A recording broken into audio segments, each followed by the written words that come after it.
Welcome to A Slice with Dice, where we explore the real-life experiences of school leadership. I'm Corey Alderdice, Executive Director of the Arkansas School for Mathematics, Sciences, and the Arts. I'm a seasoned school administrator of specialized programs and will share personal reflections, lessons learned, and insights from the ever-evolving world of education. Whether you're a teacher, leader, parent, or simply passionate about schools, join me as we dive into the challenges and triumphs of guiding schools and shaping our communities. Here's this week's thought. Today's bonus episode is all about how to help your student reflect on the semester they've just completed. Now, whether your child is in a specialized program like ASMSA or attending their local or middle high school like my own son, this is the perfect time to hit pause and look back at the past few months. What went well, what didn't, and most importantly, what comes next. Now, I know the holidays are busy, and it's tempting to let the semester end without much reflection, but taking even a few minutes to talk things over with your student can set the stage for growth and success in the months ahead. So today, I want to share 5 key questions you can ask to guide those conversations. Let's start with academics. One great question to ask is, were there any topics or concepts that were especially challenging? And if so, how did you handle them? It's easy to focus on the grades, but the real value here is exploring how they approached challenges. Did they power through, seek help when needed, or maybe struggle more than expected? Their answers can give you a window into their mindset and strategies for responding to challenges, because let's face it, not all subjects are equal, as students may be strong in one area, but have room for significant growth in another. From there, you might ask, did your study habits work well for you, or do they need to change for the next semester? The transition to more rigorous coursework often requires students to rethink their study routines or even develop new ones for the first time. Maybe they found a system that really clicked, or maybe they need to tweak their schedule to find more productive times for homework or readings. Either way, this question helps set the tone for intentional planning. Of course, academics aren't the whole picture. Another area to explore is stress and time management. You could ask, how did you handle stress during busy times? Students today juggle a lot: classes, activities, deadlines. All learning to manage that is a process. And while I don't like to attribute a lot of current challenges in education to the pandemic, I do see some continued issues for students in how they address stress and executive functioning that possibly stem from their development in middle grades during the peak days of COVID.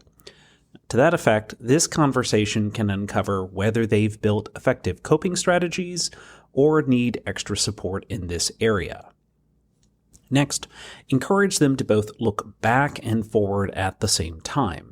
You might say, looking back, what's one thing you wish you had done differently this semester? And what goals do you want to set for yourself next semester? It's okay to confront and be candid about setbacks, especially when it's the student who is offering that information. You see, reflection helps students identify patterns and see where they can grow, while goal setting gives them something concrete to work toward. And don't forget to ask, how can I support you in reaching those goals? Knowing they have your encouragement and understanding makes a big difference. And finally, and maybe most importantly, check in on how they're feeling overall. You can ask, how are you feeling about school? Excited, stressed, or somewhere in between? Are you getting enough sleep and time to relax? High achievers often push themselves hard, sometimes at the expense of their well-being. Giving them space to talk about how they're really doing can lead to important insights. The goal of these conversations isn't to fix every problem or map out the perfect plan for next semester. Instead, it's about creating a space where your student feels heard and supported. Growth doesn't happen all at once. It's built through reflection, trial and error, and the courage to try again.